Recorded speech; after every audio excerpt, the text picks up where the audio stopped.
Good afternoon. Uh, I'm Ram, the moderator of this talk. Uh, I'm with Princess, Juan, and Justin. Our topics is we are in Solano Community College. Our topics for the talk is impact of social media on youth. We have a three segment: education, health, and time management. Let's talk to the first segment. Francis, can you talk first segment?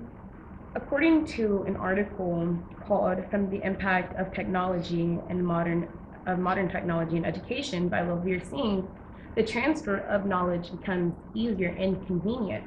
Visual explanations of concepts make learning fun for students. For an example, Google includes images, videos, demographics, translation tools, etc. However, you also have to double check those answers because it's not always 100% right. I do agree with you, Princess. The internet can be a great research tool for students. I often find myself using it while studying for an exam, and I often find myself passing those exams. However, students do cheat, but when used the right way, that AI can make learning more personalized, give instant feedback, help create lesson materials, and it can also make tricky concepts easier to understand, and give students a chance to practice critical thinking and explore ethical issues. Um, According to University of Illinois, AI is changing the way education works by giving teachers new tools, helping students learn better, and making school operations run more smoothly. While students have jumped on board with AI quickly, teachers have been slower to use it. So it's important for teachers um, to understand both the benefits and challenges AI brings to the classroom. Yeah, I'd like to add on to what you're saying about AI. While AI has been a more prominent thing in Google and just more education factors, one of the biggest impacts of that could be ChatGPT. Because according to Harvard Independent, over 30% of college students use ChatGPT now. And that has been growing since ChatGPT has ever been introduced, and it will continue to grow. Now, it is a good thing. It is a good thing for students to learn, to educate themselves, and it is quicker, faster, and just it's good for I guess a handful of students who could use it. But there grows the issue where it is kind of just giving you the answers, and it's not always reliable. It could make you just cheat, or you're not getting an education if you use ChatGPT. You are getting more of an answer, and that doesn't help education at all. And just it can have students just be Well, not learning. well, I think it kind of depends on how you use ChatGPT and Google or like any other AI tool that you may use. If you use it as a study guide instead of asking for the answers, then you will be able to learn. And as I said before, visual concept does make explanations a lot more easier to oh my gosh, Yeah, yeah, a lot more easier to understand, to comprehend. So it can be useful. It just depends on how you use it. Also, it is really difficult for Google to give you unbiased answers, especially since you're often typing in your own opinion, right? Google just usually reinforce those perspectives. I mean, that goes for all AI Yeah. use. It gives you whatever they can find. It'll search whatever you want, but it's not always sure. And it depends on the student if they want to learn or if they want to double check. Yeah. If they are like, I guess, confident that AI will give them the answer, then that's on them. But if others want to use other sources other than AI, because that's just one source with millions of sources in it, they can do however they want, but that's on them at the end of the day. Yeah, well, you can also like ask those AI tools to provide you with academic sources from like Google Scholar or something. Also, as Yeah. Robert Greene does note in Mastering, technology can either accelerate your learning or destroy your brain's focus depending on how you use it. yeah. Yeah, I can agree with that. Yes.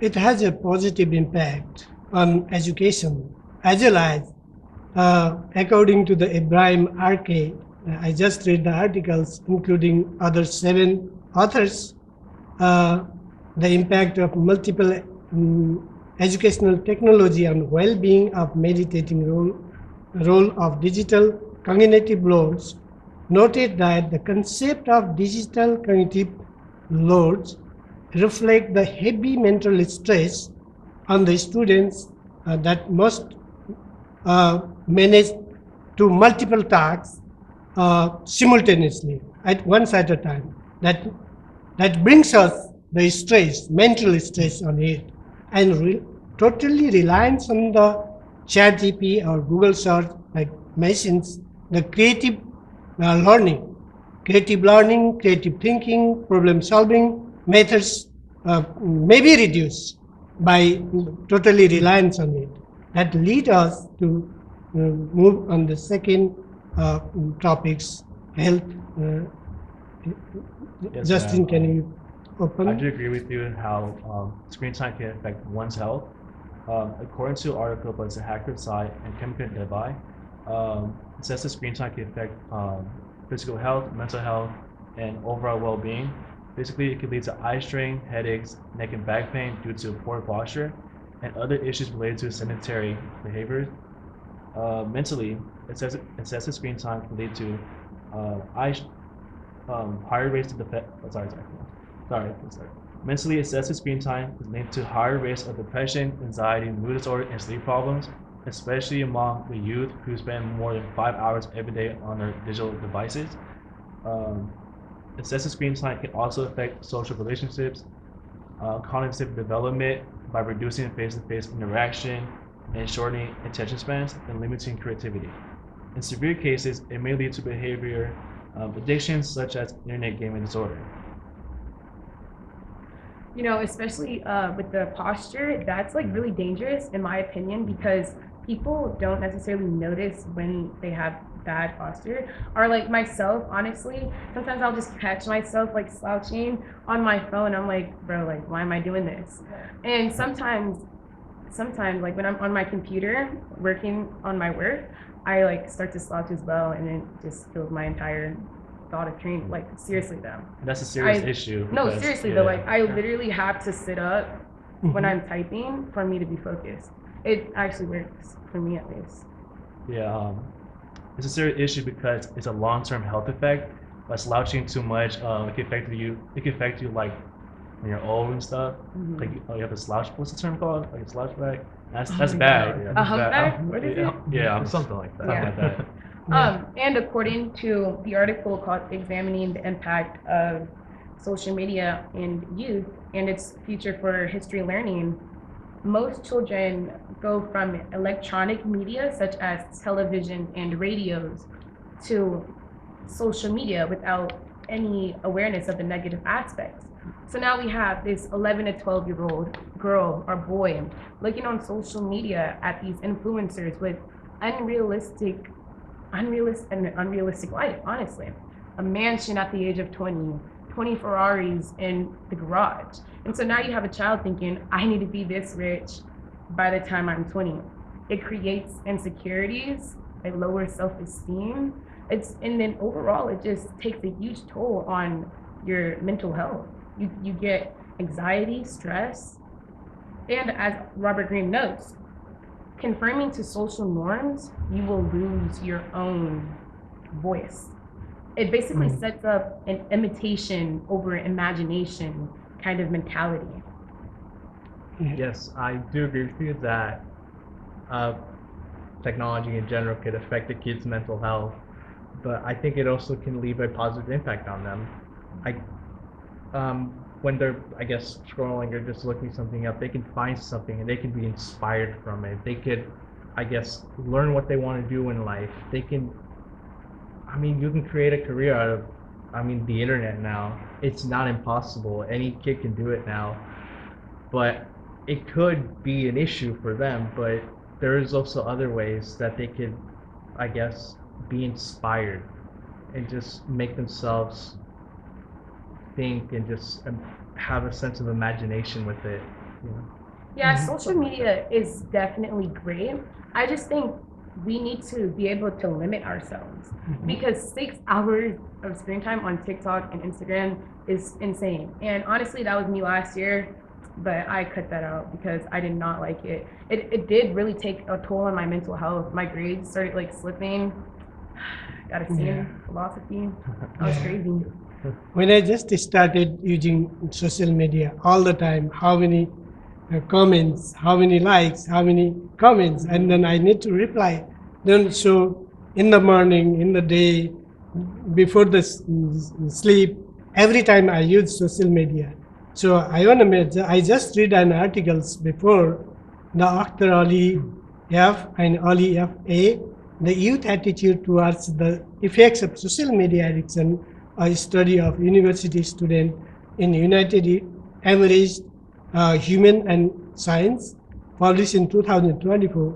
The study concluded that while social media platforms have become an integral part of the daily life of the youth worldwide, excessive use can lead to addiction, uh, reduced physical activity, and even psychological dependency, and every matter the digital platform.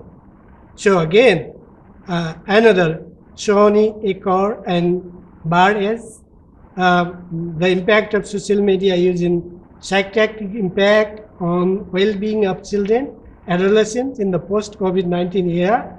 4-year longitudinal study of European child adolescent psychiatric bar found that overuse of social media in the post-COVID-19 has been linked to somatization, stress, and anxiety and depression among children, adolescents, and youth. The author emphasized the importance of intervention to promote healthy social media use, depression, uh, the importance of intervention to promote the healthy social media use habits and raise awareness to both its benefit and risks, right? And then the same article concluded that the physical activity, games, direct interaction within the group, face-to-face talk can increase the healthy habit to the student and the youth. Now, this led me to dive into our third segment, impact on discipline. According to an article called The Use of Technology and Its Impact on Children, Youth, and Young Adults, children pick up, or 53.7% of children pick up their own internet usage, 90% of boys and 50% of girls. This is really scary to me because they go on these social media apps like YouTube, TikTok, and they watch the most insane AI videos. And it's quite inappropriate sometimes. It'll be like someone flushing down random things in a toilet. And it's dangerous because then these kids will go and try to copy that. And I think parents should definitely try to limit their child's internet use, or at least their social media use. You gotta put them in front of like Rachel or something, because Coco Melon, because that's not working. I do think what you mentioned about kids imitating what they see online, that I think that's always kind of been an issue with, I guess, TV, movies, and just, I guess, just the environment they're in. But it's become, I do agree that it's become a more of an issue with AI videos because it's very unrealistic and just dumb, I think. But it's not to say that these kids are, because this is what they're shown by their parents, not necessarily, but their parents are the ones who allow them to watch this kind of stuff. It's not the kid's fault. He's not going to stop if they tell them to. It's more of the parents need to step up and do something about it because the kid doesn't know any better. I mean, Exactly. he's like 5 or something, maybe. Yeah, also the political propaganda that's spread throughout social media also is very dangerous, especially because it is exposed to children. So now we have children seeing these racist, homophobic, transphobic jokes, and they're disguised as memes or jokes. It's not a joke. It's never funny.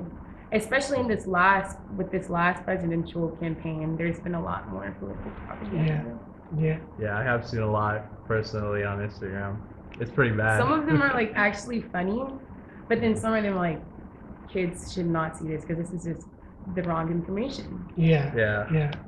So, according to the Marlene M. Griffin and Cordelia Jensky, the book entitled Social Media Influence on Education, so published in 2021, the importance and need of guidance and training on responsible use of social media and cyber safety are crucial for young and student at school and college, university. Moreover, trained and experienced people are required to support and counsel the students and youth who suffer from cyber harassment, bullying, and cybercrime.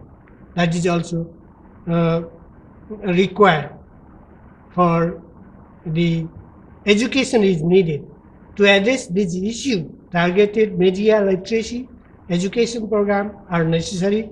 This program should be teach strategy to manage the online behavior and reduce the effects of nomophobia, the fear of being without one's mobile, that can be prevented. Justin, do you want to I add agree something? with that. I also have some research on that. According to Jared Benix, in an article published on the MIT News website, people with mental health issues are more likely to seek out negative or fear-inducing content, which then worsens their symptoms, creating a harmful feedback loop. Published in the Nature Human Behavior, it shows that 1,000 participants, their web browsing affects their moods. The researchers used natural language processing to measure the emotional tone of websites participants visited, meaning they found people who looked at negative content online felt worse both right away or later on, while those who saw neutral or positive content generally felt better. And to conclude, the study highlights the bidirectional relationship between mental health and online behavior, emphasizing the importance of mindful browsing to protect well-being.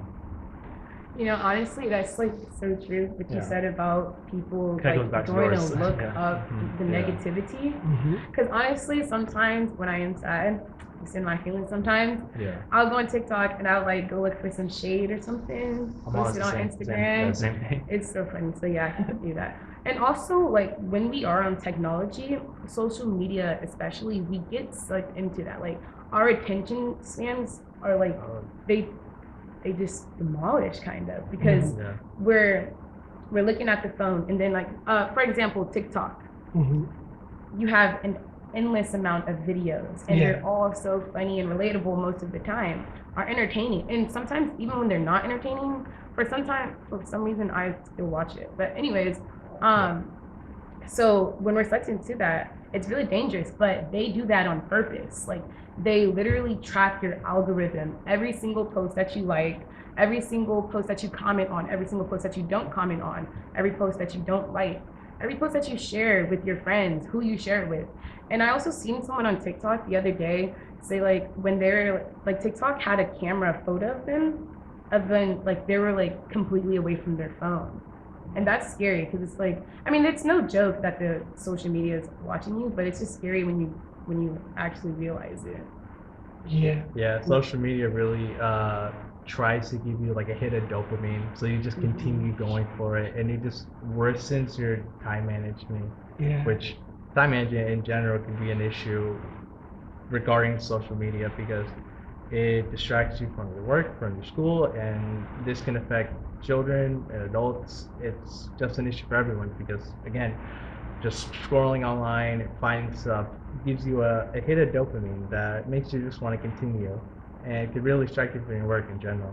Yeah, I agree with you because there is an algorithm behind the social media, and then the algorithm puts many similar items again and again, and then that could be addicted to the user, right? That's also a, It's feeding you with yeah, what you feeding want. you, yeah. And studies show that 53.7% of young adults dislike their internet usage but can't stop. So I think that just highlights the issue with self-discipline. Mhm. You have to have enough self-discipline to tell yourself, no, I will not check my social media first thing in the morning, or I don't have to check my social media right before I go to bed or doing homework. Honestly, for me, I kind of reward myself with social media. Like, I don't go on social media or my phone until I have my homework done. Mhm. Honestly, because then I probably will get distracted. Yeah. But that's just how my brain works. Yeah. I want to mention another thing also about time management in general. It's like time management is dangerous. I already kind of mentioned that, but it also can affect the workplace. Not only are people, I mean, there are many jobs that can be very dangerous and risky, and there are people who don't take that so seriously, who are just scrolling and just unintentionally, without even realizing, putting people at risk. It, and it is important to make sure that in the workforce there are, I guess, rules, or I guess more of a responsibility implemented where it could keep workers safe, because you never know. Bob might want to scroll on TikTok today. Yeah. No, it is. TikTok is a dangerous app. Like, when I say it's dangerous because I'll be looking at on my phone at TikTok and it'll be like 1:15. The next thing I know, it's like 1:30. And I think that just really, again, falls into being able to limit your social media use. But the thing is, most children don't realize that they're addicted, so then they don't limit their use. And they just get even more addicted. Honestly, I've seen it with my family, my younger siblings and my cousins and stuff like that. They depend on social media. It's honestly mind blowing. Yeah, I do agree. Modern technology definitely has a hold on us, like addiction wise. Another issue I want to point out is video game addiction, how it affects one's time management and self-discipline. According to Shabina Mohammed, internet gaming disorder involves excessive screen time, which could lead to changes in the brain reward and control system, similar to those seen in substance or gambling addictions. Negative outcomes can include poor academic performance or work performance, sleep problems, physical health issues due to a sedentary lifestyle, meaning like sitting down the whole time. That's what it means, and mental health issues such as depression, anxiety. I'm also a victim to video game addiction. I remember like being a high schooler, I would play like 8 hours per day. It was pretty bad. It was pretty bad. My dad had to like hide the console away from me because I was so addicted to it, and also affected my academic performance, like I said. So yeah, how my parents solved it was, of course, they took my console away, and then I started to focus on school more. And yeah, it was like video game was like a reward system for me. My parents actually like did that, but it was like they took away my phone for an entire 2 years Same. in high school. Same. And as soon as I got it back my senior year, I literally noticed how my grades definitely started dropping. That one philosophy class, I literally loved that class, but graduated with a C. Yeah. Yeah. To add on to the video game thing, I would play video games during online classes. Once COVID was happening, and my grades dropped. And my parents did the same, where they took away my stuff. And I actually benefited from that, because I actually got my grades up, and it gave me more of a time to focus. And, you know, Yeah. time It's management. a serious. We it's a need serious more parents like that, Oh. honestly. Yeah. Because, I mean, even looking at, oh my gosh, but I can't keep bringing my family into this. That's okay. But honestly, looking at different relatives and how they parent their younger generation, why aren't you taking this kid's phone after they yell in your face? Like, it's insane. But at the same time, their parents are also kind of dependent on that phone because it keeps the kids distracted. So it's 50-50 really. Yeah. Yeah, my parents are completely different with me and my younger sibling. I'll get my things taken away, but he can have whatever. Oh my gosh, literally. Yeah. Younger siblings, yeah. Definitely, social media affect the youth self-discipline by creating dopamine, as one explained before, that encourage the impulsive behavior to reduce the self-control, right? Yep. So constant notification, gratification from likes and dislike, fear of missing out contribute the impulsive use in making it difficult to youth focus on tasks and manage their time efficiently. Do you have anything to add on it? No? I think we're all good.